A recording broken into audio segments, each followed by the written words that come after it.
Welcome to IAC. ఈ వీడియోలో మనం ఇంపార్టెంట్ కరెంట్ అఫైర్స్ డిస్కస్ చేద్దాం. సో ఫస్ట్ కరెంట్ అఫైర్ వచ్చేసి మనకి మరాఠా రిజర్వేషన్ ఈజీ న్యూస్. ఇటీవల మహారాష్ట్ర ప్రభుత్వం జారీ చేసిన మరాఠీల రిజర్వేషన్ చట్టాన్ని సుప్రీంకోర్టు కొట్టివేసింది. So that's why it is in news. జనరల్గా రిజర్వేషన్ అనేది ఇండియాలో వన్ ఆఫ్ ద ఇంపార్టెంట్ టాపిక్గా చెప్పచ్చు. కొంతమంది రిజర్వేషన్ వద్దు అని, కొంతమంది రిజర్వేషన్ కావాలి అని ఎప్పటి నుంచో వాదిస్తున్న టాపిక్ అది. ఈ నేపథ్యంలో మహారాష్ట్రకి సంబంధించిన మరాఠా రిజర్వేషన్ అనేది ఎగ్జామ్ పాయింట్ ఆఫ్ వ్యూలో చాలా ఇంపార్టెంట్. సో ఫస్ట్ అసలు బేసిక్ ఇప్పుడు ఏం జరిగింది అనేది చూద్దాం. దాని తర్వాత రిజర్వేషన్ వ్యవస్థ గురించి మాట్లాడదాం. 2018లో మహారాష్ట్ర ప్రభుత్వం మరాఠీల కోసం, అంటే మరాఠీలకి విద్య మరియు ఉద్యోగాలలో రిజర్వేషన్స్ కల్పిస్తూ ఎంత శాతం అంటే 16% ఎడ్యుకేషన్లోని and as well as government జాబ్స్లో కూడా రిజర్వేషన్ని కల్పిస్తూ ఒక మాట చెప్పడమే కాకుండా చట్టాన్ని పాస్ చేసింది. దీనివల్ల ఏంటంటే కొంతమంది వ్యక్తులు మహారాష్ట్రలో రిజర్వేషన్ల శాతం ఎక్కువైపోతుంది, చాలా ఎక్కువ పర్సంటేజ్లో ఉంది అని చెప్పేసి 2019లో దీనికి సంబంధించి బాంబే హైకోర్టులో పిటిషన్ దాఖలు చేయడం జరిగింది. జనరల్గా ఏదైనా మనకి గవర్నమెంట్ ఒక చట్టం చేసింది అనుకోండి, దాంట్లో ఏమైనా అభ్యంతరాలు ఉంటే మనం కోర్టుని అప్రోచ్ అవుతాం. నేరుగా సుప్రీంకోర్టుని అప్రోచ్ అవ్వకుండా ముందుగా హైకోర్టుని అప్రోచ్ అవుతాం. అలాగే మహారాష్ట్రలో మరాఠీలకి కల్పించిన ఈ రిజర్వేషన్ అనేది 2018లో అభ్యంతరకరంగా ఉంది అని 2019లో బాంబే హైకోర్టుని అప్రోచ్ అవ్వడం జరిగింది. బాంబే హైకోర్టు ఇదంతా కూడా పరిశీలించిన తర్వాత సో ఏమని తీర్పిచ్చింది అంటే దీన్ని సమర్థించింది. మరాఠీలకి విద్యా ఉద్యోగాల్లో రిజర్వేషన్లు కల్పించడం కూడా కరెక్ట్గా అని చెప్పేసి అది సమర్థించడం జరిగింది. కాకపోతే దీంట్లో కొన్ని మార్పులు చేయాలని చెప్పింది. 16% రిజర్వేషన్ కాకుండా ఎడ్యుకేషన్లోనేమో 12% రిజర్వేషన్, గవర్నమెంట్ జాబ్స్లోనేమో 13% రిజర్వేషన్, 13% గవర్నమెంట్ జాబ్స్లో, 12% వచ్చేసి ఎడ్యుకేషన్లో మరాఠీలకి రిజర్వేషన్ కల్పించవచ్చు అని చెప్పేసి బాంబే హైకోర్టు తీర్పు ఇవ్వడం జరిగింది. సో ఇది కూడా సాటిస్ఫై కాకపోవడంతో మనకి నెక్స్ట్ ఈ పీపుల్ అంతా కూడా మనకి ఎక్కడ అప్రోచ్ అయ్యారంటే సుప్రీంకోర్టుని అప్రోచ్ అవ్వడం జరిగింది. సో పిటిషన్ అనేది మనకి సుప్రీంకోర్టులో దాఖలైంది. దానికి సంబంధించిన తీర్పు ఇటీవల ఇవ్వడం జరిగింది. ఏమని చెప్పింది అంటే మరాఠీలకి 2018లో మహారాష్ట్ర ప్రభుత్వం ఏదైతే రిజర్వేషన్స్ కల్పిస్తూ చట్టాన్ని జారీ చేసిందో అది కరెక్ట్ కాదు. అది యాక్చువల్గా మనకి 2 డిఫరెంట్ కైండ్ ఆఫ్ స్టేట్మెంట్స్ని అది వ్యతిరేకిస్తుంది. ఆ డిఫరెంట్ కైండ్ ఆఫ్ స్టేట్మెంట్స్ ఏంటి అంటే, ఒకటి ఆర్టికల్ 14, మహారాష్ట్ర ప్రభుత్వం చేసిన ఈ చట్టం సమానత్వపు హక్కు, ఆర్టికల్ 14 అనే దాన్ని కూడా సో డిస్టర్బెన్స్ చేస్తుంది అని చెప్పారు. అలాగే 1992లో ఇందిరా సహ్ని అనే కేసులో సుప్రీంకోర్టు ఇచ్చిన తీర్పుని కూడా ఇది వ్యతిరేకించేదిలాగా ఉంది అని చెప్పేసి సుప్రీంకోర్టు ఒక వ్యాఖ్యని చేయడం జరిగింది. So that is a news. అయితే మనం మొత్తం గుర్తుపెట్టుకోవాల్సింది న్యూస్కి సంబంధించి, ఇటీవల మహారాష్ట్ర ప్రభుత్వానికి సంబంధించి మరాఠా రిజర్వేషన్ని సుప్రీంకోర్టు ఆ చట్టాన్ని నిలిపివేసింది. ఆ చట్టంలో మరాఠీలకి ఎంత పర్సంటేజ్ రిజర్వేషన్ కల్పిస్తూ మహారాష్ట్ర ప్రభుత్వం చట్టాన్ని జారీ చేసింది అంటే 16%. ఇది గుర్తుపెట్టుకోవాలి. అండ్ నెక్స్ట్ వచ్చేసి మనకి ఇవి దేనిని ఉల్లంఘించేలా ఉంది అంటే ఆర్టికల్ 14 రైట్ టు ఈక్వాలిటీ, సమానత్వపు హక్కుని 1992లో సుప్రీంకోర్టు ఇష్యూ చేసిన ఇందిరా సహ్ని అనే కేసులో సుప్రీంకోర్టు ఇష్యూ చేసిన వ్యాఖ్యల్ని, అది ఇచ్చిన స్టేట్మెంట్స్ని వ్యతిరేకించేదిలా ఉంది అని చెప్పేసి సుప్రీంకోర్టు చెప్పడం జరిగింది. అయితే అసలు మనం దీనంతటి మాట్లాడుకునే ముందర ఇంకొకటి, 1992లో ఇందిరా సహ్ని కేసులో ఏం చెప్పింది సుప్రీంకోర్టు అనేది, అసలు ఇది ఇంత దూరం ఎందుకు వెళ్ళింది అనేది. 2018లో సో మహారాష్ట్ర ప్రభుత్వం ఈ చట్టం చేసిన తర్వాత హైకోర్టులో పిటిషన్ దాఖలు చేయడానికి కారణం ఏంటంటే, ఇలా రిజర్వేషన్ కల్పిస్తే మహారాష్ట్రలో రిజర్వేషన్ యొక్క శాతం 50%కి మించి ఉంది అని.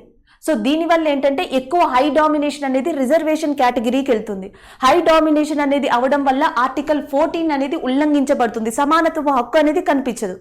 రెండోది ఏంటి అంటే 1992 ఇందిరా సహనీ కేసులో మనకి సుప్రీంకోర్టు ఏమని చెప్పింది అంటే రాష్ట్రాలు ఆయా వర్గాలలో రిజర్వేషన్స్ కల్పించుకోవచ్చు, కానీ ఆ రిజర్వేషన్స్ అనేవి 50%కి మించి ఉండకూడదు అని చెప్పింది. కానీ ఎప్పుడైతే మహారాష్ట్ర ప్రభుత్వం 2018లో ఈ ఇష్యూని పాస్ చేసిందో, ఈ చట్టాన్ని పాస్ చేసిందో, మహారాష్ట్ర ప్రభుత్వం ఆ స్టేట్లో, ఆ రాష్ట్రంలో కల్పించే రిజర్వేషన్ల శాతం ఒక్కసారి 65%కి వెళ్ళింది. దీని అర్థం ఏంటి అంటే మహారాష్ట్ర ప్రభుత్వం మహారాష్ట్రలో షెడ్యూల్ క్యాస్ట్ అంటే షెడ్యూల్ కులాల వాళ్ళకి రిజర్వేషన్ కల్పిస్తుంది, షెడ్యూల్ ట్రైబల్ అంటే షెడ్యూల్ తెగల వాళ్ళకి రిజర్వేషన్ కల్పిస్తుంది. దాని తర్వాత మనకి బ్యాక్వర్డ్ క్లాసెస్ అంటాం, అంటే వెనుకబడిన తరగతులు, వాళ్ళకి రిజర్వేషన్ కల్పిస్తుంది. అలాగే మహారాష్ట్రలో మనకి ఇంకొక సెపరేట్ కేటగిరీ ఉంది, విముక్త జాతి అని చెప్పేసి, విముక్త జాతికి రిజర్వేషన్ కల్పిస్తుంది. ట్రైబ్స్ అంటాం, nomadic tribe B, nomadic tribe C, nomadic tribe D అనే కేటగిరీస్ మహారాష్ట్రలో ఉన్నాయి, వాళ్ళకి రిజర్వేషన్స్ కల్పిస్తుంది. దాంతో పాటు ఈడబ్ల్యూఎస్ అంటాం, ఎకనామిక్ వీకర్ సెక్షన్ కి 10% రిజర్వేషన్ కల్పిస్తుంది. ఇవి కాకుండా మరాఠీలకి 16% రిజర్వేషన్ తీసుకొచ్చింది. ఇవన్నీ చూస్తే దాదాపుగా 65% ఓన్లీ విద్య మరియు ఉద్యోగాలలో, ప్రభుత్వ ఉద్యోగాలలో 65% రిజర్వేషన్స్ కి వెళ్ళిపోతే ఇంకా మిగతాదంతా కూడా జనరల్ కేటగిరీకి వస్తూ ఉంటుంది. అంటే 50% మించి ఉంది అంటే ఈ రెండు విషయాల్ని కూడా ఈ చట్టం అనేది వ్యతిరేకిస్తుంది. అందుకనే సుప్రీంకోర్టు దీన్ని నిలిపివేయడం, స్ట్రైక్ చేయడం జరిగింది. So that is a news. అంటే ఈ మొత్తంలో కూడా మనం గుర్తుపెట్టుకోవాల్సింది ఏంటి అంటే 1992లో సుప్రీంకోర్టు రిజర్వేషన్స్ కి సంబంధించి తీర్పునిచ్చిన కేసు ఏది అంటే ఇందిరా సహనీ అనే కేసు. ఇంకొకటి వచ్చేసి ఆర్టికల్ 14 దేని చెప్తుంది అంటే సమానత్వపు హక్కు గురించి చెప్తుంది. సో ఇవి మనం ఇక్కడ గుర్తుపెట్టుకోవాల్సినవి. అయితే ఇక్కడ ఇంకొకటి రిజర్వేషన్ అనే మాట వచ్చింది కాబట్టి ఒకసారి ఆ బేసిక్ కూడా చూద్దాం. అసలు జనరల్ గా మనకి ఎగ్జామ్ పాయింట్ ఆఫ్ వ్యూలో ఈ రిజర్వేషన్ కి సంబంధించి ఏం గుర్తుపెట్టుకోవాలి? అసలు చాలా మందికి తెలిసిన విషయం ఏంటంటే రిజర్వేషన్ అనగానే వెంటనే గుర్తొచ్చే వ్యక్తి ఇండియాలో అంబేద్కర్. కానీ అంబేద్కర్ కన్నా ముందరే 2 పర్సన్స్ ఉన్నారు. ఒకళ్ళు వచ్చేసి మనకి విలియం హంటర్ అంటాం, William Hunter and Jyotiba Phule. వీళ్ళిద్దరూ మొట్టమొదటిగా భారతదేశంలో రిజర్వేషన్ వ్యవస్థ గురించి మాట్లాడిన వ్యక్తులు. దీని తర్వాత ఇదే కోవలోకి అంబేద్కర్ వస్తారు. సో మనకి మొత్తం అవసరం లేదు కాబట్టి ఈ కాన్సెప్ట్ ప్రకారం అసలు రిజర్వేషన్ వ్యవస్థ గురించి మొదటిగా ప్రస్తావించిన వాళ్ళలో William Hunter, Jyotiba Phule and Ambedkar ఉంటారు. అసలు మనకి రిజర్వేషన్ సిస్టమ్ భారతదేశంలో అత్యధిక ప్రాధాన్యత నెలకొల్పడానికి కారణం ఏంటంటే మొట్టమొదటిగా పార్లమెంట్లోని లోక్సభ సీట్ల కేటాయింపులో కానీ లేకపోతే రాష్ట్రాల శాసనసభ దాంట్లో మనకి సీట్ల కేటాయింపులో కానీ మొట్టమొదటిగా ఈ రిజర్వేషన్ సిస్టమ్, రిజర్వేషన్ వ్యవస్థ యొక్క ప్రతిపాదన అనేది ప్రతిపాదించబడింది. సో దాని తర్వాత నెమ్మదిగా రాజ్యాంగంలో ఆర్టికల్ 16 క్లాస్ 4 అని ఒకటి ఇంట్రడ్యూస్ చేశారు, 16 క్లాస్ 4. సో దీని ప్రకారం ఏంటి అంటే ప్రభుత్వ ఉద్యోగాలలో ఎస్సీ ఎస్టీ షెడ్యూల్ కులాలు మరియు షెడ్యూల్ తెగల వాళ్ళకి రిజర్వేషన్లు కల్పించవచ్చు అని చెప్పేసి రాజ్యాంగం ఆర్టికల్ 16 క్లాస్ 4లో చెప్తుంది. దీనికి సంబంధించి భారతదేశంలో మొట్టమొదటి సవరణ అనేది జరిగింది. The first amendment is happened in India because of article 16 clause 4. ఇది గుర్తుపెట్టుకోండి. ఏ కేసు అంటే అది మనకి Champakam Dorairajan versus state of Madras. ఈ 16 క్లాస్ 4 అనేది అప్పుడు జరిగింది. అప్పుడు స్టార్ట్ అయిన 16 క్లాస్ 4 ఈనాటికి కూడా భారతదేశంలో ఒక చర్చనీయాంశంగా మారింది అని మనం గుర్తుపెట్టుకోవచ్చు. అయితే దాని తర్వాత ఈ మధ్యలో ఎప్పుడు మనకి డిస్టర్బెన్స్ అనేది రాలేదు. 1979 జనతా గవర్నమెంట్ వచ్చింది. సో జనతా గవర్నమెంట్ టైంలో మనకి మండల్ అనే కమిషన్ వేశారు. మండల్ కమిషన్ ఈ స్టార్టెడ్ ఇన్ దట్ 1979. 1980లో ఇది ఒక రిపోర్ట్ని ఇచ్చింది. ఏమనంటే భారతదేశంలో వెనకబడిన వర్గాల వాళ్ళకి సో రిజర్వేషన్లు కల్పించాలి, దట్టు ఎంత కల్పించాలి అంటే 27% రిజర్వేషన్ కల్పించాలి అని చెప్పి మొట్టమొదటిగా చెప్పిన కమిషన్ మండల్ కమిషన్. అండ్ దాంట్లో మనకి సామాజికంగా అన్న తప్ప ఎక్కడ ఆర్థికంగా అనే మాట మాట్లాడలేదు.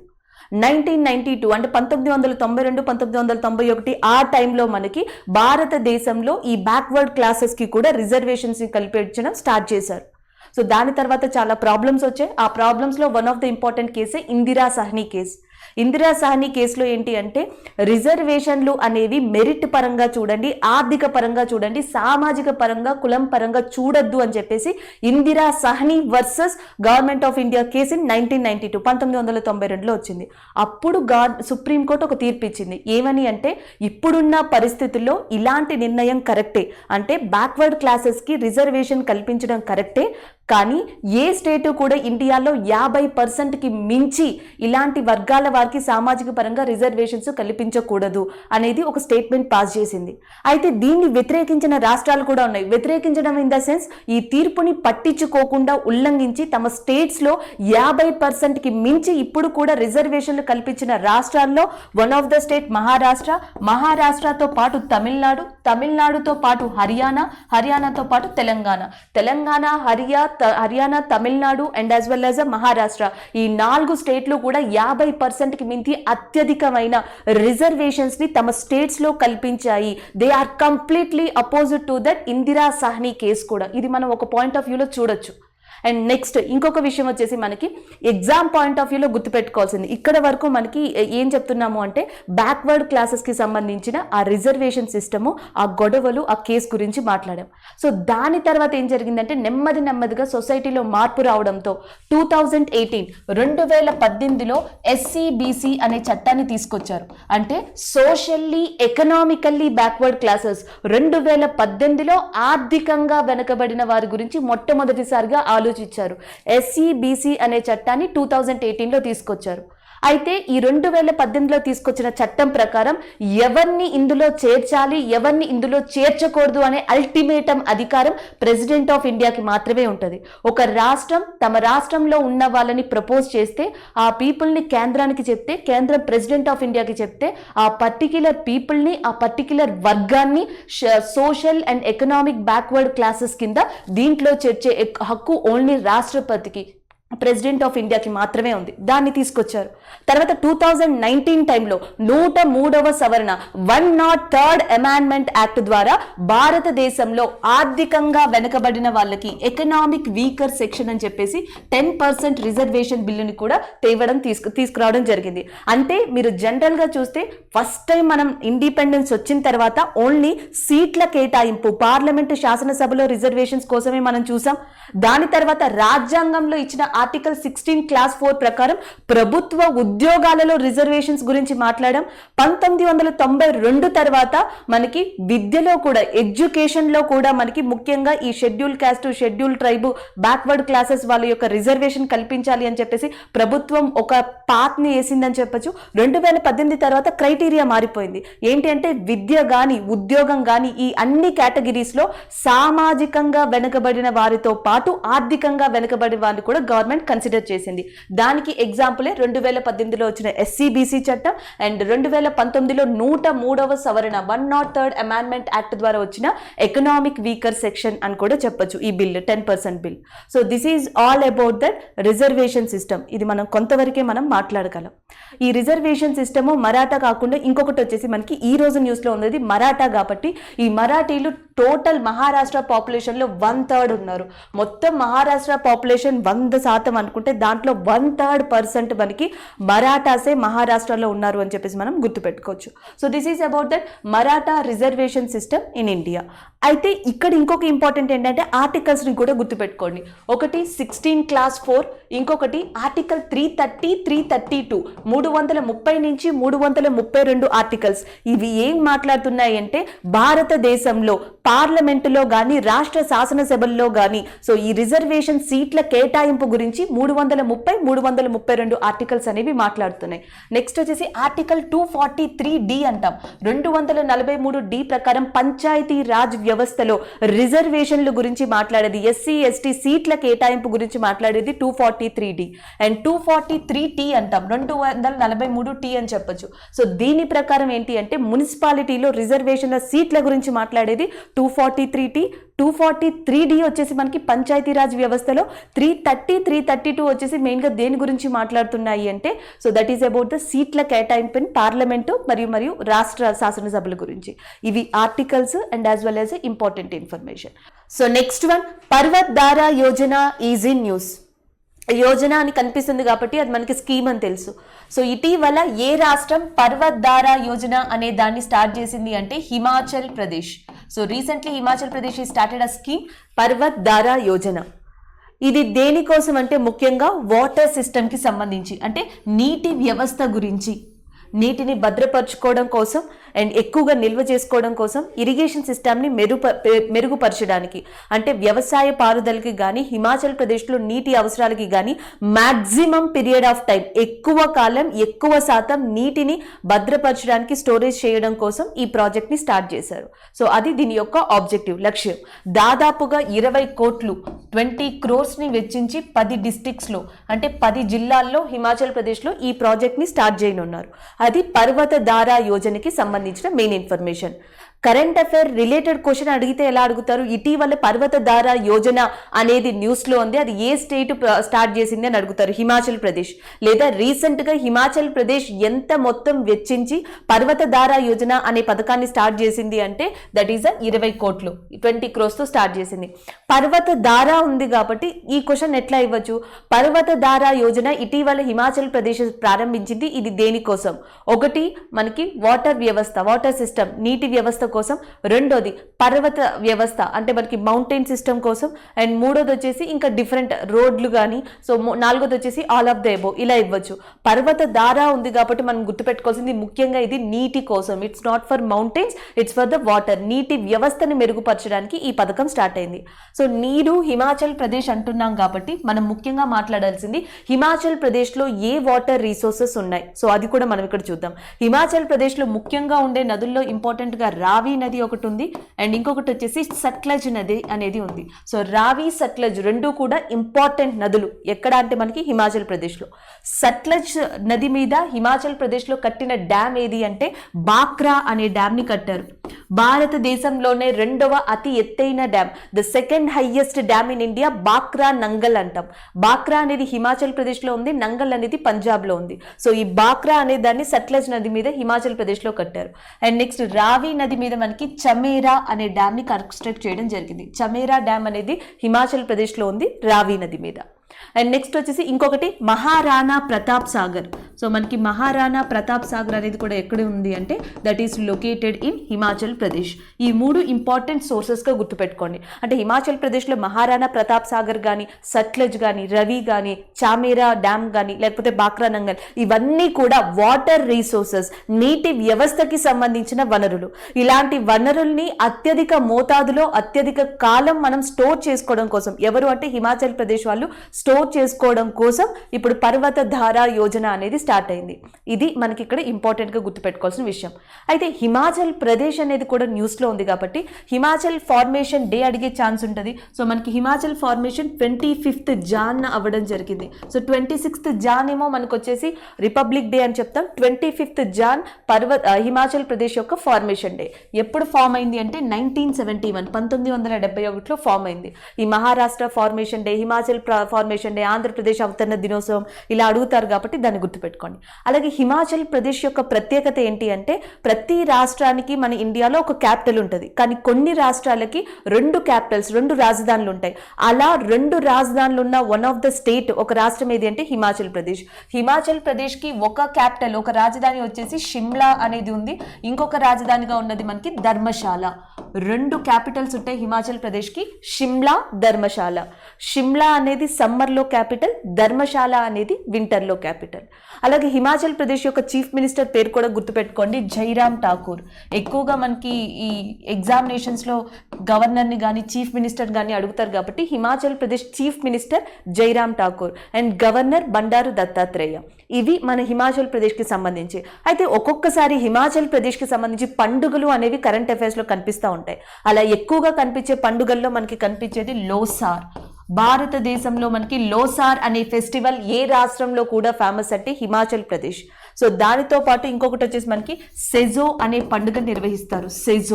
సెజో కానీ లోసార్ కానీ ఇలాంటి పండుగలు కనిపిస్తే మీరు ఇంపార్టెంట్గా గుర్తుపెట్టుకోవాల్సింది హిమాచల్ ప్రదేశ్ ఏరియా. ఇప్పుడు ఆంధ్రప్రదేశ్లో మనం దసరా, దీపావళి లేకపోతే దసరా, నవరాత్రులు ఎలా సెలబ్రేట్ చేసుకుంటామో హిమాచల్ ప్రదేశ్లో లోసార్, హల్దా, సెజో అనే పండుగలు సెలబ్రేట్ చేసుకుంటారు. అలాగే ఆంధ్రప్రదేశ్ లాంటి దాంట్లో మనకి కోలాటం ఎంత ఫేమస్సో హిమాచల్ ప్రదేశ్లో చాలా ఫేమస్ డాన్స్గా మనకి నట్టి అనే ఫేమస్ డాన్స్ని చెప్తారు. Nati is a very famous dance in Himachal Pradesh, folk dance. Guinness బుక్లో కూడా రికార్డు సంపాదించుకుంది ఇది. సో ఎక్కువగా ఎగ్జామ్ పాయింట్ ఆఫ్ వ్యూలో తగులుతుంది. నట్టి అనే ఫోక్ డాన్స్, జానపద నృత్యం. సో మనకి ఏ రాష్ట్రంలో చాలా ఫేమస్ అని అడుగుతారు? హిమాచల్ ప్రదేశ్.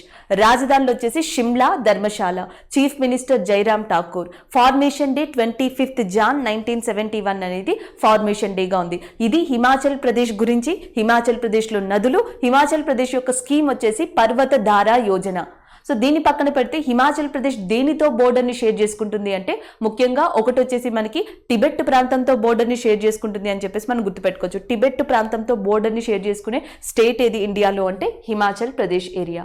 అయితే ఇక్కడ మనం మాట్లాడుకునేది వాటర్ సిస్టమ్ గురించి కాబట్టి భారతదేశంలో మీకు సెంట్రల్ గవర్నమెంట్, కేంద్ర ప్రభుత్వానికి సంబంధించి వాటర్ రీసోర్స్ అనగానే కరెంట్ అఫైర్ పాయింట్ ఆఫ్ వ్యూలో లేదా ఎగ్జామ్ పాయింట్ ఆఫ్ వ్యూలో మీకు గుర్తుండాల్సిన మాట ఏది అంటే జల్ జీవన్. దీన్ని కంపల్సరీ మనం గుర్తుపెట్టుకోవాల్సి ఉంటుంది. వాటర్ సిస్టమ్ లేదా కేంద్ర ప్రభుత్వం అనే మాటలు వస్తే మనకి జల్ జీవన్ అనేది గుర్తుండాలి. జల్ జీవన్ ప్రకారం కేంద్ర ప్రభుత్వం ఏ సంవత్సరానికి గాను పర్ పర్సన్ కి పర్ డే కి 55 లీటర్ల వాటర్ ట్యాప్ వాటర్ ద్వారా ఇస్తుంది అని చెప్పారని అడుగుతారు. దట్ ఈస్ 2024 2024 కల్లా ప్రతి పర్సన్ కి ప్రతి రోజుకి 55 లీటర్ల వాటర్ అనేది ట్యాప్ ద్వారా ప్రొవైడ్ చేయబడుతుంది. సో దానికోసం కేంద్ర ప్రభుత్వం స్టార్ట్ చేసింది జల్ జీవన్ మిషన్ అనే దాన్ని. రూరల్ ఏరియాలో స్టార్ట్ చేశారు అండ్ అర్బన్ ఏరియాలో, రెండిట్లో కూడా. అర్బన్ ఏరియాలో ఈ సంవత్సరం స్టార్ట్ చేయనున్నారు, రూరల్లోనేమో ఆల్రెడీ పాత అంటే మనకి ప్రీవియస్ ఇయర్లో స్టార్ట్ చేశారు. అది జల్ జీవన్ గురించి. అండ్ ఇంకొకటి వచ్చేసి మనకి ముఖ్యంగా జల్ క్రాంతి అని వస్తుంది. జల్ క్రాంతి మిషన్ అంటే ఏంటి అంటే విలేజ్ లెవెల్లో, గ్రామాల లెవెల్లో వాటర్ స్థాయిని మెరుగుపరచడం కోసం జల్ క్రాంతి మిషన్ ని స్టార్ట్ చేశారు. దాని తర్వాత అటల్ భూజల్ అని కనిపిస్తుంది. సో భూజల్ అని అక్కడే ఉంది మనకి. గ్రౌండ్ వాటర్ సిస్టమ్, భారతదేశంలో గ్రౌండ్ వాటర్ సిస్టమ్ ని మెరుగుపరచడానికి అటల్ భూజల్ ని, గ్రామాల్లో వాటర్ ని మెరుగుపరచడానికి జల్ క్రాంతి మిషన్ ని, గ్రామాల్లో విలేజ్ లో కూడా మనకి ట్యాప్ వాటర్ ని ఇంత పర్సంటేజ్ అని ఇవ్వడం కోసం 2024 కల్లా టార్గెట్ పెట్టుకొని స్టార్ట్ చేసిన ప్రోగ్రామ్ జల్ జీవన్ మిషన్. ఇవన్నీ కూడా వాటర్ ని భద్రపరచడానికి, వాటర్ ని సప్లై చేయడానికి. మరి వాటర్ ని క్లీన్ చేయడానికి భారతదేశంలోనే అతి పొడవైన నది గంగా నదిగా చెప్తాం. సో దాన్ని క్లీన్ చేయడం కోసం national mission for cleaning Ganga అనే దాన్ని స్టార్ట్ చేశారు. National mission for cleaning Ganga, NMCG. So దీన్ని ఎవరు చూస్తారు అంటే జల్ శక్తి. సో భారతదేశంలో ఇప్పుడు మనం చెప్పిన ఇవన్నీ కూడా మానిటర్ చేసే డిపార్ట్మెంట్ జల్ శక్తి అనే దాన్ని నియమించడం జరిగింది. అది మానిటర్ చేస్తుంది. So this is about the water resources, Himachal Pradesh and current affair లో ఉన్న పర్వత ధారా యోజన.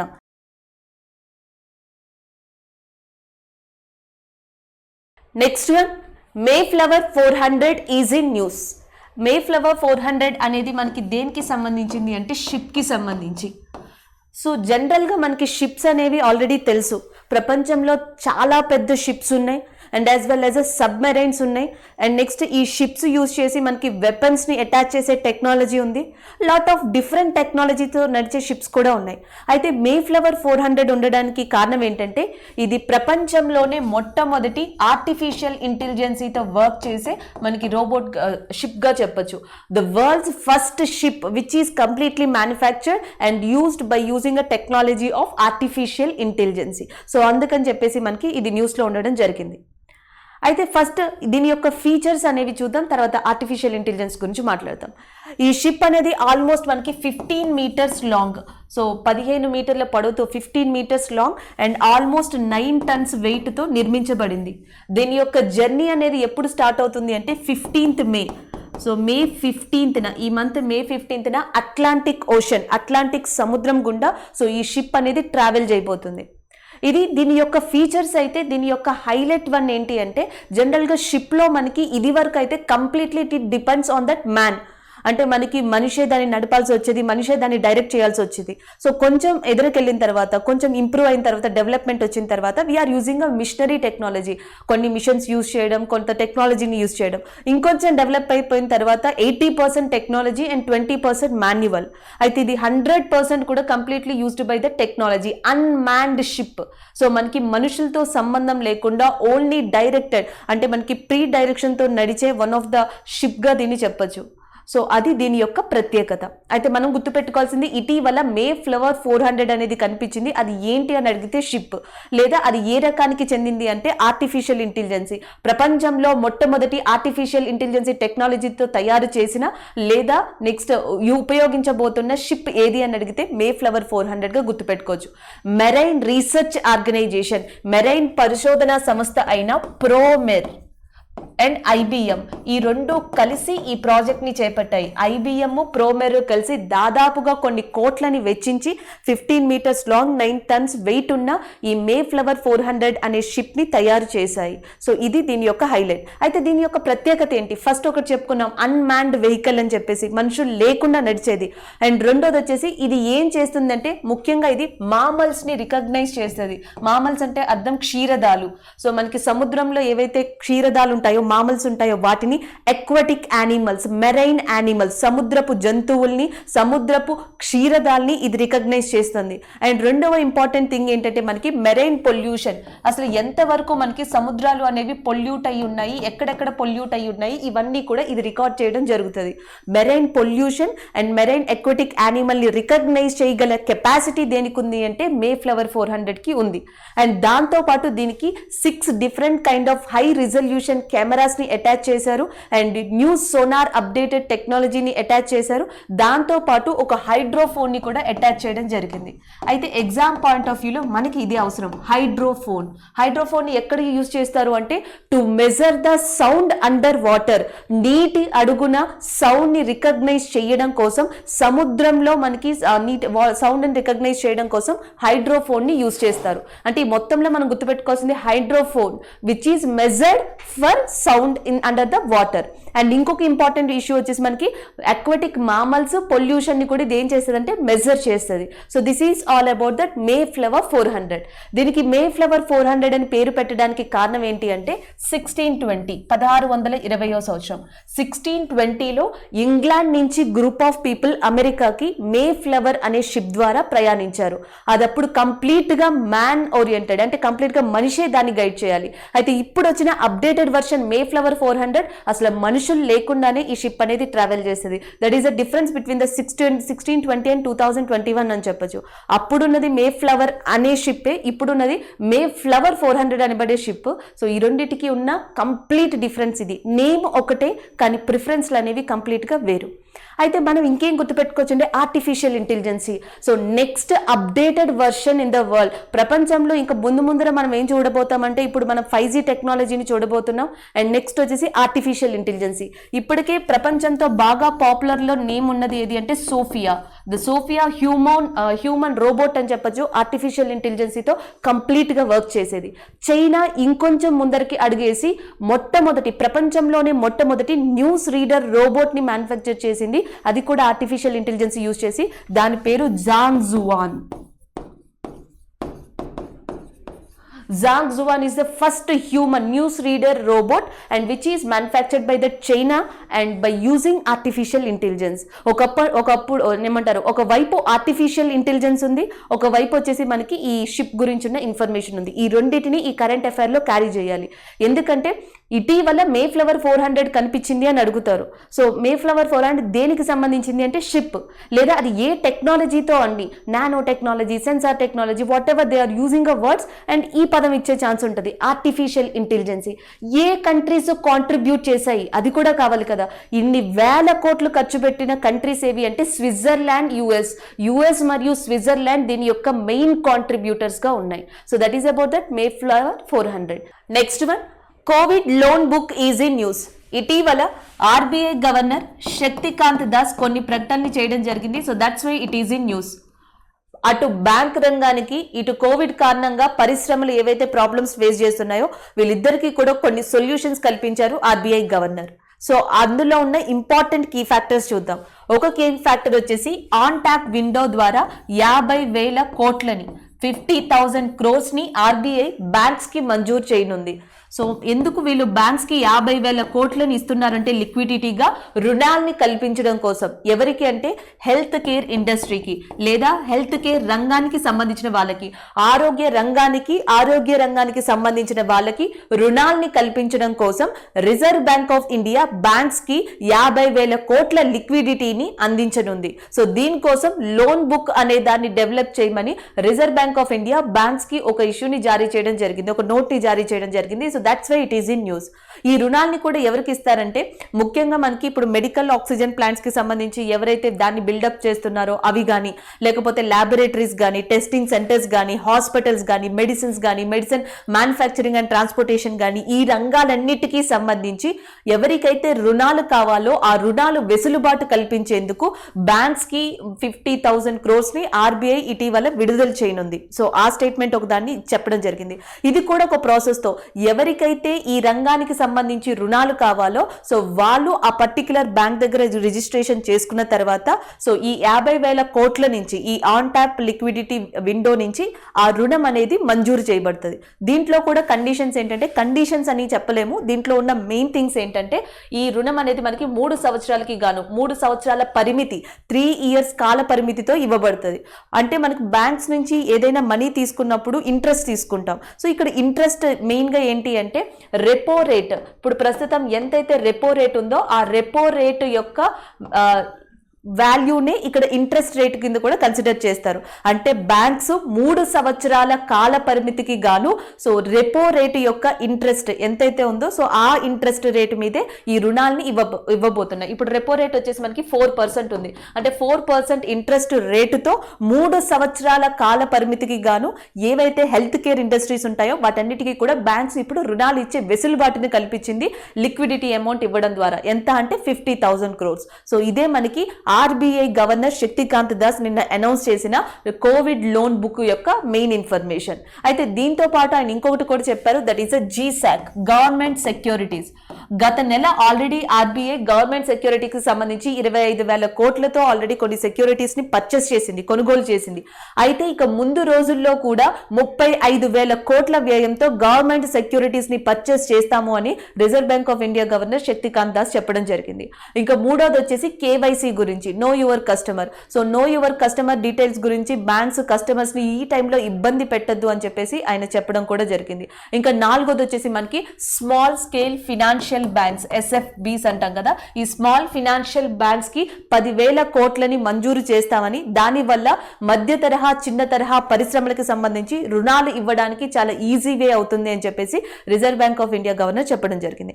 అంటే నిన్న కండక్ట్ చేసిన ప్రెస్ మీటింగ్ లో ఒకటి మనకి ముఖ్యంగా హెల్త్ కేర్ ఇండియాలో ఇంకా ఇప్పుడు అభివృద్ధి అయితేనే మనం సెకండ్ అండ్ థర్డ్ వేవ్స్ ని దాటుకుని ఈజీగా డెవలప్ అవ్వగలం, ఈజీగా సేఫ్ అవ్వగలం. సో దానికోసం హెల్త్ కేర్ అనేది కంప్లీట్ గా స్ట్రాంగ్ గా ఉండాలి. అలా ఉండాలి అంటే దానికి ఇన్వెస్ట్మెంట్ కావాలి. ఆ ఇన్వెస్ట్మెంట్ ని ఆర్బీఐ ఇలా రుణాల ద్వారా అందజేస్తుంది. అది ఒకటి.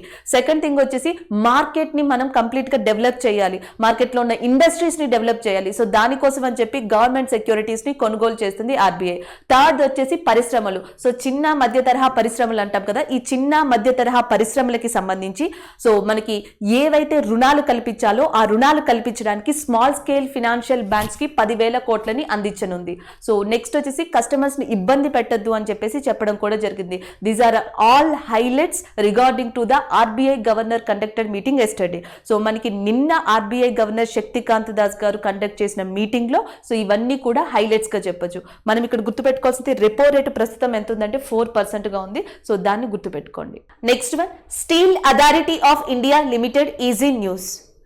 ఇటీవల భారతదేశంలోని టాప్ 100 వాల్యుబుల్ ఇండస్ట్రీస్ లో and that to market capitalization, భారతదేశంలోని టాప్ 100 వాల్యుబుల్ ఇండస్ట్రీస్ యొక్క మార్కెట్ క్యాపిటలైజేషన్ విభాగానికి సంబంధించి 78వ స్థానంలో 78th పొజిషన్లో నిలిచింది steel authority of India limited.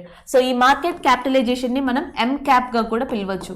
So ఎంక్యాప్ పొజిషన్లో 78th ర్యాంక్, ఆల్మోస్ట్ మనకి 55,529 కోట్లు 55,529 క్రోర్స్ వర్త్తో 78th పొజిషన్లో steel authority of India limited ఉంది. అయితే ఇక్కడ మనకి రెండు విషయాలు కరెంట్ అఫైర్లో ఉన్నాయి. ఒకటి steel authority of India limited, అది ఉండడానికి కారణం మార్కెట్ క్యాపిటలైజేషన్. సో మార్కెట్ క్యాపిటలైజేషన్ని మనం డిఫరెంట్ జోనర్స్లో డిస్కస్ చేయొచ్చు. అయితే ఇక్కడ ఈ విషయానికి తగ్గట్టు మార్కెట్ క్యాపిటలైజేషన్ ఎందుకు అంటే, ఒక కంపెనీ యొక్క వర్త్ని, ఒక కంపెనీ యొక్క వాల్యూని ఆ కంపెనీ షేర్స్ లేదా స్టాక్ని బట్టి మనం డిసైడ్ చేయొచ్చు. ఎలా అంటే మార్కెట్ క్యాపిటలైజేషన్లో ఒక కంపెనీ యొక్క టోటల్ షేర్స్ని ప్రెజెంట్ మార్కెట్ వాల్యూ దగ్గర క్యాలిక్యులేట్ చేస్తారు. ఒక కంపెనీ యొక్క మొత్తం షేర్స్ని ఆ ప్రస్తుతం మార్కెట్ ధర ఎంతైతే ఉందో అక్కడ క్యాలిక్యులేట్ చేస్తారు. దాన్ని బట్టి కంపేర్ చేసి ఈ కంపెనీ వర్తబుల్లా కాదా ఇప్పుడు and as well as upcoming డేస్లో దీని యొక్క నెట్ వాల్యూ అనేది ఎలా ఉండబోతుంది అనేది డిసైడ్ చేసి చెప్పడం జరుగుతుంది. సో అలాంటి మార్కెట్ క్యాపిటలైజేషన్లో 78వ స్థానంలో steel authority of India limited ఉండడం జరిగింది. So that's why it is in news. అయితే ఇప్పుడు steel authority of India limited గురించి మనం డిస్కస్ చేయాలి, ఎందుకంటే కరెంట్ అఫైర్లో చాలా important. Steel authority of India limited ని 1954లో ఎస్టాబ్లిష్ చేశారు with the headquarters of Delhi. దీని హెడ్ క్వార్టర్స్ ఢిల్లీలో ఉంది. 1954లో స్థాపించారు. దీన్ని ఎందుకు స్థాపించాల్సి వచ్చింది అంటే, మనకి బిఫోర్ ఇండిపెండెన్స్, స్వాతంత్రానికి ముందరే స్టీల్ ఇండస్ట్రీ ఇండియాలో చాలా ఫేమస్. టాటా స్టీల్ ఇండస్ట్రీ అనేది స్టార్ట్ అయింది. విశ్వేశ్వరయ్య, మోక్షగుండం విశ్వేశ్వరయ్య స్టీల్ ఇండస్ట్రీ అనేది స్టార్ట్ అయింది కర్ణాటకలో, శివమోగా అనే ఏరియాలో. అండ్ ఇలా different steel industries already start అయ్యాయి. సో ఇండిపెండెన్స్ వచ్చిన తర్వాత ఈ స్టీల్ ఇండస్ట్రీస్ అన్నీ కూడా కంట్రోల్ చేయాలి, మానిటర్ చేయాలి కాబట్టి government of India steel authority of India లిమిటెడ్ని ఢిల్లీ కేంద్రంగా 1954లో స్థాపించింది. అయితే దీంట్లో మనం గుర్తుపెట్టుకోవాల్సింది ఏంటంటే, ఇప్పుడు ప్రస్తుతం దీని యొక్క చైర్మన్ ఎవరు, అది మనకి ఎగ్జామ్ పాయింట్ ఆఫ్ వ్యూలో అవసరం. సోమమండల్. So Somamandal is the present chairman of Steel Authority of India Limited. Steel Authority of India Limited కింద ప్రస్తుతం మనకి 4 ఇంపార్టెంట్ స్టీల్ ఇండస్ట్రీస్ ఇండియాలో ఉన్నాయి. ఒకటి వచ్చేసి రూర్కెల్లా ఉక్కు కర్మాగారం అనేది మనకి ఎక్కడ ఉంది అని అడుగుతారు. That is located in Odisha. So ఒడిస్సాలో మనకి రూర్కెల్లా ఉక్కు కర్మాగారం ఉంది. సో నెక్స్ట్ వన్ వచ్చేసి బిలాయ్. సో బిలాయ్ వచ్చేసి మనకి ఛత్తీస్గఢ్ ఏరియాలో ఉంది. నెక్స్ట్ వచ్చేసి మనకి Durgapur. So Durgapur is located in West Bengal area. Durgapur West Bengal, Bhilai Chhattisgarh, Rourkela Odisha, and one more Bokaro is located in Jharkhand area. ఈ స్టీల్ ప్లాంట్స్ అన్ని, ఈ ఉక్కు కర్మాగారాలన్నీ కూడా steel authority of India limited కిందే ఉన్నాయి.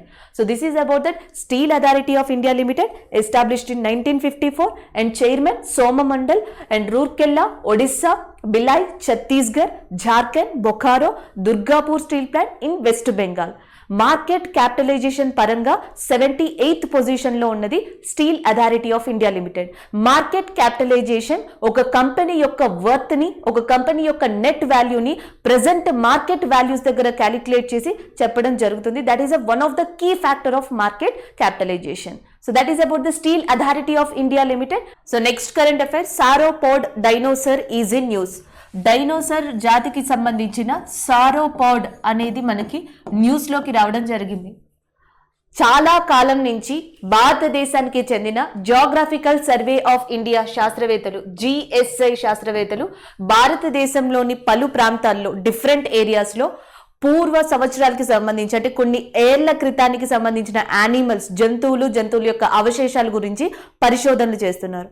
సో ఈ రీసెర్చ్లో భాగంగా మనకి నార్త్ ఈస్ట్ ఇండియాలో, ఈశాన్య రాష్ట్రాలలో వన్ ఆఫ్ ద ఫేమస్ రాష్ట్రమైన మేఘాలయ్ ప్రాంతంలో గత 2 ఏళ్ల నుంచి పరిశోధనలు జరుపుతున్నారు. ఈ పరిశోధనలో భాగంగా కొత్తగా, అంటే ఇటీవల కాశీ హిల్స్ అని చెప్పి మనకి మేఘాలయలో 3 హిల్స్ చాలా ఫేమస్. ఒకటి కాశీ, 2 గారో, 3 జైనత్. ఈ 3 కూడా చాలా ఇంపార్టెంట్ కొండలు మేఘాలయలో.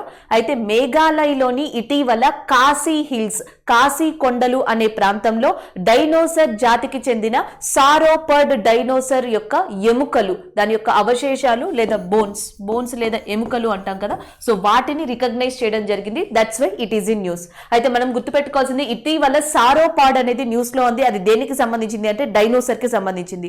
రీసెంట్ గా సారోపాడ్ డైనోసర్ కి సంబంధించిన బోన్స్ లేదా ఎముకల్ని జియోగ్రఫికల్ సర్వే ఆఫ్ ఇండియా వాళ్ళు, జియోలాజికల్ సర్వే ఆఫ్ ఇండియా వాళ్ళు ఎక్కడ కనుక్కున్నారో అని అడుగుతారు. మేఘాలయలో, నార్త్ ఈస్ట్ ఇండియాలోని వన్ ఆఫ్ ద స్టేట్ అయిన మేఘాలయలో, లేదా ఏ ప్రాంతం అని అడిగితే కాశీ హిల్స్, కాశీ కొండల్లో కనుక్కోవడం జరిగింది. ఇప్పటికి దీనితో కలిపి భారతదేశంలో 20 రకాల డైనోసార్ జాతుల్ని గుర్తించడం జరిగింది. 20 types of dinosaur, different kind of species are recognized in India. 20 రకాల జాతులు దీనితో కలిపి. అయితే మేఘాలయ యొక్క స్పెషాలిటీ ఏంటంటే ఇంతవరకు భారతదేశంలో డైనోసార్ యొక్క అవశేషాలు లేదా ఎముకల్ని చాలా ప్రాంతాల్లో కనుక్కున్నారు. కానీ మొట్టమొదటి ఈశాన్య రాష్ట్రం మాత్రం మేఘాలయ.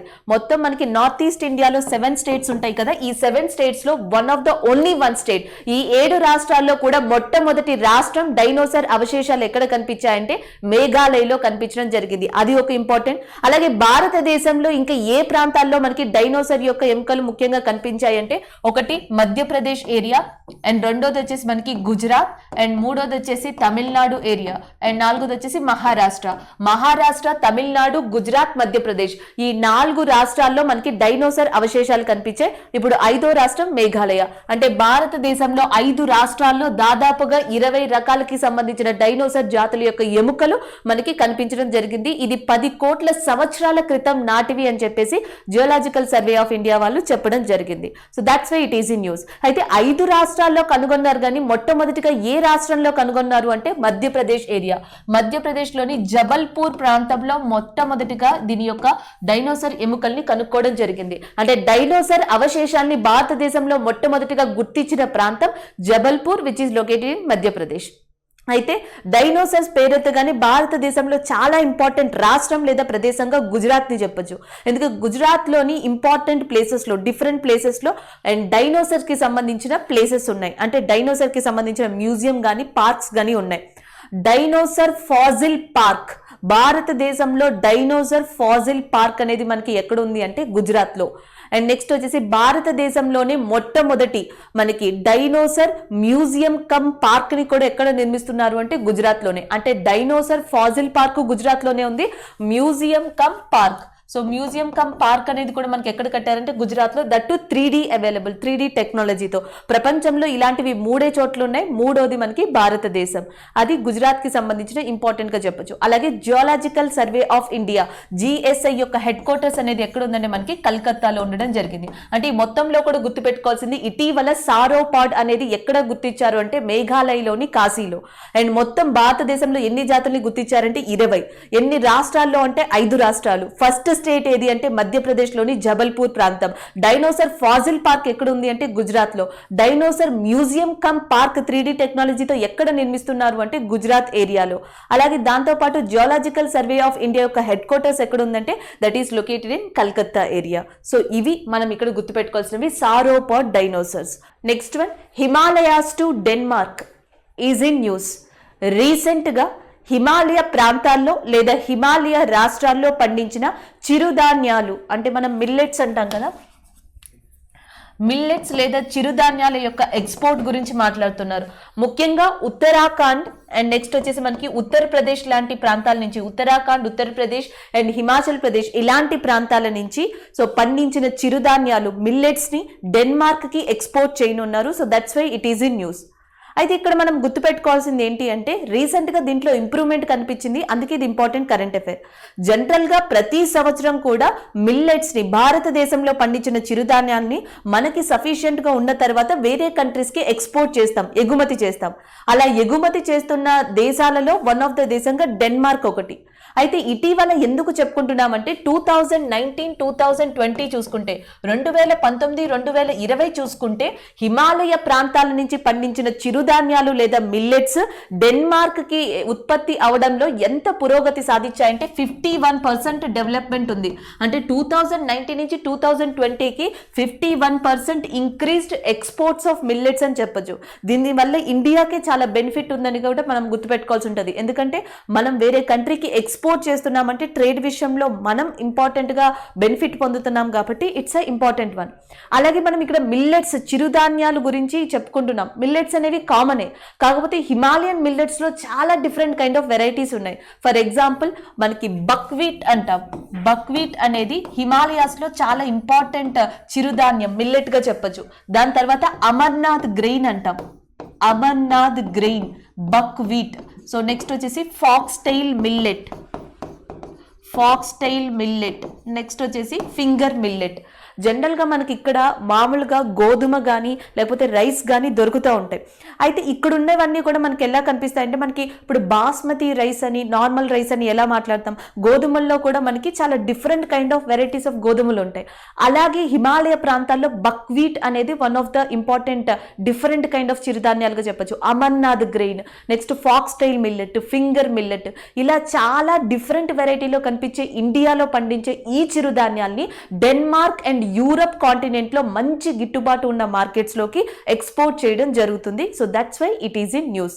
అలాగే మనకి డెన్మార్క్ యొక్క క్యాపిటల్ వచ్చేసి Copenhagen. So Copenhagen is a capital of the Denmark, అదొకటి గుర్తుపెట్టుకోవాలి. అండ్ నెక్స్ట్ ఏ స్టేట్స్ నుంచి అంటే ముఖ్యంగా ఉత్తరాఖండ్, ఉత్తరప్రదేశ్, హిమాచల్ ప్రదేశ్ ఈ ప్రాంతాల నుంచి చిరుధాన్యాలని సో హిమాలయ ప్రాంతాల నుంచి డెన్మార్క్ కి ఎక్స్పోర్ట్ చేయబోతున్నారు. That's Y news. So next one, 1971, the beginning of India's cricket greatness. So 1971 the beginning of the India cricket greatness అనే బుక్ ని రాసింది ఇద్దరు స్పోర్ట్స్ జర్నలిస్ట్, అంటే ఇద్దరు క్రీడా పాత్రికేయులు ఈ బుక్ ని రాశారు. ఒకళ్ళు వచ్చేసి మనకి బోరియా ముజమ్దార్ అండ్ ఇంకొకళ్ళు వచ్చేసి గౌతమ్ భట్టాచార్య. సో మనకి Gautam Bhattacharya and as well as Boria Majumdar వీళ్ళిద్దరూ కూడా మనకి రాసిన బుక్ వచ్చి 1971 beginning of India's cricket greatness. యాక్చువల్గా 1971 తర్వాత ఇండియన్ క్రికెట్ హిస్టరీ కంప్లీట్గా ఆ చూసే ఇంపాక్ట్ అంతా కూడా చేంజ్ అయిందని చెప్పొచ్చు. ఒక్కసారిగా ఇండియన్ క్రికెట్ అనేది కంప్లీట్గా యూటర్న్ తీసుకుంది ఇండియాలోని, ప్రపంచంలోని 1971 తర్వాత అని అందరికీ తెలుసు. ఎందుకంటే 1971లో ఇండియాకి 2 గ్రేటెస్ట్ విక్టరీస్ ఉన్నాయి. ఒకటి వెస్టిండీస్ మీద టెస్ట్ మ్యాచ్ అనేది ఇండియా గెలవడం జరిగింది, అండ్ ఇంకొకటి వచ్చేసి ఇంగ్లాండ్ టూర్. ఇంగ్లాండ్ మీద and as well as West Indies మీద 1971లో ఇండియన్ క్రికెట్ టీం ఒక విక్టరీని సాధించింది, ఒక ఘన విజయాన్ని సాధించింది. దాని తర్వాత నెక్స్ట్ 1983లో సో కపిల్ దేవ్ కెప్టెన్ గా ఇండియా ఫస్ట్ వరల్డ్ కప్ అనేది గెలుచుకుంది. సో ఇవన్నీ కూడా ఆఫ్టర్ 1971 తర్వాతే జరిగాయి. వీటన్నిటికీ సంబంధించి 1971 the beginning of the India's cricket greatness అనే దాన్ని గౌతమ్ భట్టాచార్య అండ్ బోరియా ముజమ్దర్ ఇద్దరు క్రీడా పాత్రికేయులు, స్పోర్ట్స్ జర్నలిస్ట్ కలిసి రాయడం జరిగింది. వీళ్ళిద్దరూ కూడా చాలా famous sports journalist and authors కూడా. సో మనకి ఎవరైతే బోరియా ముజమ్దర్ ఉన్నారో ఈయన ఒక బుక్కి, ఒక ఆటోబయోగ్రఫీకి కో ఆథర్ గా కూడా వ్యవహరించారు. సో ఆ ఆటోబయోగ్రఫీ పేరు వచ్చేసి మనకి playing it my way. So playing it my వే అనే బుక్ ని రాసింది సచిన్ టెండూల్కర్, దానికి కో ఆథర్ గా పనిచేసింది బోరియా ముజమ్దార్. నెక్స్ట్ వచ్చేసి a century is not enough. A century is not enough అనే బుక్ సౌరభ్ గంగోలీ గురించి సంబంధించింది. ఆ బుక్ కో ఆథర్ గా వర్క్ చేసింది గౌతమ్ భట్టాచార్య. సో గౌతమ్ భట్టాచార్యనేమో a century is not enough అనే సౌరభ్ గంగోలీ రాసిన బుక్ కి కో ఆథర్ గా పనిచేశారు.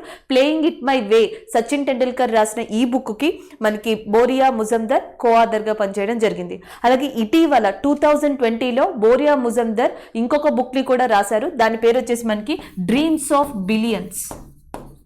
రీసెంట్ గా ఈయన రాసిన బుక్ ఏది అంటే dreams of billions India and the Olympics. Dreams of billions India and the Olympic games అని చెప్పేసి బోరియా ముజమ్దర్, నళిని మెహతా అనే ఇంకో ఆథర్తో కలిసి ఈ బుక్ రాయడం జరిగింది. So that is all about that India the beginning of the India's cricket greatness. అంటే the beginning of the India's cricket greatness లో మనం గుర్తుపెట్టుకోవాల్సింది బోరియా ముజమ్దర్, గౌతమ్ భట్టాచార్య. సో గౌతమ్ భట్టాచార్య సౌరవ్ గంగోలీ యొక్క ఏ బుక్ కి కో ఆథర్ గా వ్యవహరించారు అంటే century is not enough. Boria Majumdar a book కి కో ఆథర్ గా వ్యవహరించారు అంటే సచిన్ టెండూల్కర్ రాసిన playing it my way book కి కో ఆథర్ గా వ్యవహరించడం జరిగింది. Dreams of billionaire and India and the Olympic games అనే బుక్ నళిని మెహతాతో కలిపి ఇటీవల రచించిన వ్యక్తి ఎవరు అంటే బోరియా ముజమ్దర్. సో 1971లో ఇండియా 2 మ్యాచ్ల్ని గెలిచింది ఇంగ్లాండ్ మీద అండ్ వెస్టిండీస్ మీద. దాని తర్వాత ఇండియా వరల్డ్ కప్ ని గెలుచుకుంది 1983లో. So this is all about the beginning of India's cricket greatness.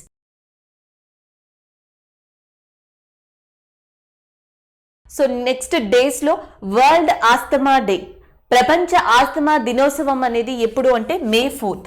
So May 4th world asthma day కింద రికగ్నైజ్ చేయడం జరిగింది. దీని యొక్క థీమ్ ఇతివృత్తాంతం ఏంటి అంటే uncovering asthma misconceptions. Uncovering asthma misconceptions అనేది దీని యొక్క థీమ్ ఇతివృత్తాంతం. సో కోవిడ్ వచ్చిన తర్వాత ఇండియాలో కానీ ప్రపంచంలో కానీ బాగా పాపులర్ అయిన వర్డ్ ఆస్తమా అని చెప్పొచ్చు. ఎందుకంటే ఇప్పుడు చాలా మంది కోవిడ్ పేషెంట్స్ కి కూడా ఆస్తమా యొక్క ఏమైతే మెడిసిన్స్ ఉన్నాయో అవి వర్క్ అవుతున్నాయని చెప్తున్నారు. కోవిడ్ స్టార్టింగ్ లో మనకి ఆస్తమాటిక్ పేషెంట్స్ చాలా భయానికి గురయ్యారు. బట్ ఇప్పుడు సేఫెస్ట్ జోన్ లో ఉన్న పేషెంట్స్ కూడా మనకి సేఫెస్ట్ జోన్ లో ఉన్న పీపుల్ కూడా ఆస్తమాటిక్ పేషెంట్సే. సో దాని పక్కన పెడితే ఇండియా విషయానికి వస్తే ప్రపంచంలో మనం ఇండియా స్థానం చూసుకుంటే around 93 million people, 93 million people ఇండియాలో క్రోనిక్ రెస్పిరేటరీ డిసీజెస్ తో బాధపడుతున్నారు. అంటే డిఫరెంట్ డిసీజెస్, అవి లంగ్ కి సంబంధించినవి కావచ్చు. అంటే లంగ్ లోనే different kind of chronic respiratory system అంటే శ్వాస వ్యవస్థకి సంబంధించిన డిసీజెస్ కి సంబంధించి 93 మిలియన్ పీపుల్ ఇండియాలో సఫర్ అవుతున్నారు. ఆ 93 మిలియన్ పీపుల్లో ఎస్పెషల్లీ 37 మిలియన్స్ మంది కేవలం ఆస్తమా పేషెంట్స్ గా రికగ్నైజ్ చేయడం జరిగింది. ఇది ఇండియా యొక్క రిపోర్ట్. అంటే దాదాపుగా 37 మిలియన్ పీపుల్ ఇండియాలో ఆస్మాటిక్ పేషెంట్స్ గా ఉన్నారు. వాళ్ళకి అవేర్నెస్ ఇవ్వాలి, వాళ్ళకి మెయిన్ గా దీని గురించి తెలియజెప్పాలి అండ్ మిగతా వాళ్ళకి కూడా తెలియజెప్పాలి. ఇట్లా ప్రపంచంలో ఆస్తమా గురించి దాని యొక్క అపోహల గురించి తొలగించడం కోసం May 4th world asthma day కింద రికగ్నైజ్ చేశారు. దీని యొక్క థీమ్ వచ్చేసి uncovering asthma misconception is the theme of asthma day. So next one, Debabrata Chaudhuri recently passed away. భారతదేశంలోని క్లాసికల్ సంగీతంలో one of the important person గా దేవవ్రత చౌదరిని చెప్పొచ్చు. ఇండియాలో దెబూ చౌదరి అని కూడా పిలుస్తారు. Famously is called as Debu Chaudhary. Recent గా ఈయన మరణించడం జరిగింది. So that's why it is in news. మొట్టమొదటిగా మనం గుర్తుపెట్టుకోవాల్సింది, ఇటీవల దేవవ్రత చౌదరి లేదా దెబూ చౌదరి చనిపోయారు, మరణించారు. ఆయన ఏ విభాగానికి సంబంధించిన, ఆయన ఏ ఫీల్డ్ కి సంబంధించిన ఆయన అడుగుతారు, మ్యూజిక్. అండ్ నెక్స్ట్ వచ్చేసి మనకి ఈయన భారతదేశంలోనే ప్రముఖ సితార అంటే సితార ఇన్స్ట్రుమెంట్ కి సంబంధించి, సో దాంట్లో చాలా నిపుణులుగా ఈయన చెప్పొచ్చు. ఈయన ఏ ఇన్స్ట్రుమెంట్ కి సంబంధించి చాలా ఫేమస్ అంటే సితార ఇన్స్ట్రుమెంట్ కి సంబంధించి ఈయన చాలా ఫేమస్ పర్సన్ గా చెప్పొచ్చు. అలాగే భారతదేశంలోనే సితారని వాయించే వాళ్ళు ఒక ప్రముఖ సంగీత వాయిద్యకారుడిగా ఉస్తాద్ ముస్తక్ అలీ ఖాన్, ఉమక్ అని కూడా పిలవచ్చు, ఉస్తాద్ ముస్తక్ అలీ ఖాన్. సో ఈయన యొక్క శిష్యుడే మనకి దెబూ చక్రవర్తి. ఆల్రెడీ ఇండియాలో మనకి సితార్ని ప్లే చేసే వాళ్ళు పండిట్ రవిశంకర్ కానీ, నెక్స్ట్ నిఖిల్ బెనర్జీ, అండ్ వాళ్ళతో పాటు మనకి దెబూ చౌదరి కూడా చాలా ఫేమస్. అయితే మనం గుర్తుపెట్టుకోవాల్సింది ఏంటి అంటే ఈయన ఎవరి యొక్క శిష్యుడు అంటే ఉస్తాద్ ముస్తక్ అలీ ఖాన్ యొక్క శిష్యుడు. సితార్ని ప్లే చేయడంలో ఈయన చాలా ఫేమస్. అలాగే సితార్తో ప్లే చేయడంతో పాటు ఈయన ఫేమస్ రచయిత కూడా, చాలా బుక్స్ రచించారు. సో దాంట్లో one of the important book on Indian music అని చెప్పొచ్చు. On Indian music of India, రెండు డిఫరెంట్ బుక్స్. ఈయన రాసిన బుక్స్లో ఆన్ ఇండియన్ మ్యూజిక్ అనే ఒక బుక్ ఉంది, మ్యూజిక్ ఆఫ్ ఇండియా అనే ఒక బుక్ ఉంది. ఈయన వాయించేది సితారా కాబట్టి దీని మీద కూడా ఒక బుక్ రాశారు, సితారా అండ్ ఇట్స్ టెక్నిక్స్ అనే బుక్ని కూడా రాసింది మనకి దెబూ చౌదరి. సో ఇవి మనం ఈయన గురించి గుర్తుపెట్టుకోవాల్సిన విషయాలు. సో ఒకటి on Indian music and music of India, ఇంకొకటి వచ్చేసి మనకి సితారా అండ్ ఇట్ టెక్నిక్స్ అనే బుక్స్ని రాశారు. అండ్ ఉస్తాద్ ముస్తక్ అలీ ఖాన్ యొక్క శిష్యుడు. దానితో పాటు ఈయనకి పద్మభూషణ్ అండ్ పద్మశ్రీ అవార్డులను కూడా అందుకున్నారు. అయితే ఈ క్రింది వాటిలో రీసెంట్ గా మరణించిన దెబూ చక్రవర్తికి లభించని అవార్డు ఏది? ఆప్షన్ ఏలో మనకి భారతరత్న, ఆప్షన్ బిలో పద్మభూషణ్, ఆప్షన్ సిలో Padma Shri, option డిలో Sangeet Natak academy award. ఈయనకి సంగీత నాటక అకాడమీ అవార్డు వచ్చింది, పద్మభూషణ్ వచ్చింది, పద్మశ్రీ వచ్చింది. ఈయన ఏ అవార్డుతో రిలేటెడ్ కాదు అంటే భారతరత్నతో రిలేటెడ్ కాదు. సో ఇలాంటి క్వశ్చన్స్ కూడా ఈయన విషయంలో అడిగే ఛాన్సెస్ ఉన్నాయి. దెబూ చౌదరి అండ్ మీరు గుర్తుపెట్టుకోవాల్సింది మెయిన్ గా ఏంటి అంటే so that is Sitara. So next one, V Kalyanam passed away. So Kalyanam is a very famous person in India. రీసెంట్గా ఆయన చనిపోవడం జరిగింది. ఈయన ఫేమస్ అవ్వడానికి కారణం, లేకపోతే ఈయన ప్రముఖ వ్యక్తుల్లో ఉండడానికి one of the reason Gandhi. గాంధీతో ఈయన ఆల్మోస్ట్ 1944 నుంచి 48 మధ్యలో, అంటే గాంధీ చనిపోయే వరకు కూడా గాంధీ పక్కనున్న వ్యక్తి, గాంధీతో ఉన్న వ్యక్తి మనకి వి కళ్యాణం. ఈయన గాంధీ యొక్క పర్సనల్ సెక్రటరీగా 1944 నుంచి 48 వరకు వర్క్ చేశారని కూడా చెప్తా ఉంటారు. So that is about that Kalyanam. And ఇంకొక విషయం ఏంటి అంటే మనకి 1942లో క్విట్ ఇండియా ఉద్యమం అనేది మొదలైంది. క్విట్ ఇండియా ఉద్యమం తర్వాత నుంచి ఈయన గుజరాత్లోని సేవాగ్రామ్ ఆశ్రమం అంటే సబర్మతి దగ్గర ఉన్న ఆశ్రమంలో సో మనకి ఈయన జాయిన్ అవ్వడం జరిగింది. దాని తర్వాత 1944 నుంచి గాంధీ దగ్గరే ఈయన ఉండడం జరిగింది. 1948లో గాంధీ లాస్ట్ బ్రీత్ వరకు అంటే గాంధీ చనిపోగానే ఆయన హేరామ్ అని చెప్పేసి అన్నారని ఈయన నెహ్రూకి కానీ మిగతా వాళ్ళకి కానీ ఫస్ట్ ఇన్ఫర్మేషన్ ఇచ్చిన వ్యక్తి కూడా మనకి కళ్యాణంగా చెప్పొచ్చు. So that is about that Kalyanam and he recently passed away. So next Mark Chrysostom passed away, the longest serving bishop in India. భారతదేశంలోనే చాలా కాలం బిషప్గా వర్క్ చేసిన వ్యక్తి. మనం జనరల్గా చర్చ్ ఫాదర్ అని ఎట్లా అంటామో అలా భారతదేశంలో లాంగెస్ట్ సర్వింగ్ బిషప్ ఈయన. ఆయన పేరు వచ్చేసి మార్క్ క్రిసోస్టమ్. పేరు గుర్తుపెట్టుకోండి, mark Chrysostom recently passed away. And ఈయన చనిపోయే ముందర వరకు కూడా కేరళలోని ఒక చర్చ్కి ప్రధాన హెడ్గా మెయిన్ హెడ్గా కూడా వర్క్ చేశారు. దాని పేరు వచ్చేసి మనకి మాలాంకర్ మార్ తోమా సిరియన్ చర్చ్. సో కేరళలోని మాలాంకర్ మార్ తోమా సిరియన్ చర్చ్ అనే దానికి ఈయన హెడ్గా కూడా నిర్వహించడం జరిగింది. 103 సంవత్సరాల ఏజ్లో 103 ఇయర్స్ ఏజ్లో సో బిషప్ ఆయన ప్రాణాలను విడిచారు. So that is a news. అయితే భారతదేశంలో ఇటీవల లాంగెస్ట్ సర్వింగ్ బిషప్గా పనిచేసిన వ్యక్తి చనిపోయారు. ఆయన పేరేంటి అంటే మార్క్ క్రిసోస్టమ్. ఆయన ఏ ప్రాంతానికి చెందిన ఆయన అంటే కేరళ ప్రాంతానికి చెందిన వ్యక్తి. కేరళ ప్రాంతానికి చెందిన మార్క్ క్రిసోస్టమ్ రీసెంట్గా 103 సంవత్సరాల వయసులో చనిపోవడం జరిగింది. So that's why it is in news. ఆయన చనిపోయే ముందు వరకు కూడా కేరళలోని ఏ చర్చ్కి ప్రధాన హెడ్గా ఉన్నారు అంటే మాలాంకర్ మార్ తోమా సిరియన్ చర్చ్. మాలాంకర్ మార్ తోమా సిరియన్ చర్చ్కి ఆయన ప్రధాన హెడ్గా ఉండడం జరిగింది. సో మనకి ముఖ్యంగా స్టేట్ అనేది అవసరం. ఆ పేరు గుర్తుపెట్టుకోవాలి, స్టేట్ గుర్తుపెట్టుకోవాలి. ఇటీవల లాంగెస్ట్ సర్వింగ్ బిషప్ ఎవరు అంటే క్రిసోస్టమ్. అండ్ ఏ స్టేట్ అంటే మాత్రం కేరళ. దాని తర్వాత చర్చ్ని గుర్తుపెట్టుకోవడానికి ట్రై చేయండి, మార్ తోమా సిరియన్ చర్చ్. సో ఈ రోజు డిస్కస్ చేసుకునే ఇంపార్టెంట్ కరెంట్ అఫైర్స్ ఒకసారి ఓవర్ వ్యూ చూద్దాం. సో ఫస్ట్ వన్ వచ్చేసి మనకి ఈరోజు కరెంట్ అఫైర్లో మరాఠా రిజర్వేషన్ గురించి మాట్లాడాం. రీసెంట్గా సుప్రీంకోర్టు మరాఠా రిజర్వేషన్కి సంబంధించి అది క్యాన్సిల్ చేసిందని, ఆ చట్టాన్ని నిలిపివేసిందని చెప్పేసి చెప్పుకున్నాం. అండ్ నెక్స్ట్ వచ్చేసి మనకి పర్వతాధార, దీన్ని స్టార్ట్ చేసింది హిమాచల్ ప్రదేశ్ అని, వాటర్ కోసం అని చెప్పేసి మనం డిస్కస్ చేసుకున్నాం, వాటర్ని ప్రొటెక్ట్ చేయడానికి. అండ్ నెక్స్ట్ వచ్చేసి Covid loan book. Reserve bank of India మనకి 50,000 కోట్లని బ్యాంక్కి ప్రొవైడ్ చేయనుంది, ఎందుకంటే హెల్త్ కేర్ ఇండస్ట్రీకి సంబంధించి రుణాలను అందించడం కోసం. And next steel authority of India limited, దాని యొక్క ర్యాంక్ వచ్చేసి 78th పొజిషన్లో ఉంది అని దీని గురించి డిస్కస్ చేసుకోవడం జరిగింది. సో దాని తర్వాత మే ఫ్లవర్ 400 గురించి డిస్కస్ చేసాం. ప్రపంచంలోనే మొట్టమొదటి షిప్ ఇది, మనకి ఆర్టిఫిషియల్ ఇంటెలిజెన్సీతో నడిచే ప్రపంచంలో మొట్టమొదటి షిప్గా మే ఫ్లవర్ గురించి మనం డిస్కస్ చేసాం. సో దాని తర్వాత సర్ పోడో. సో సర్ పోడో అనేది డైనోసర్.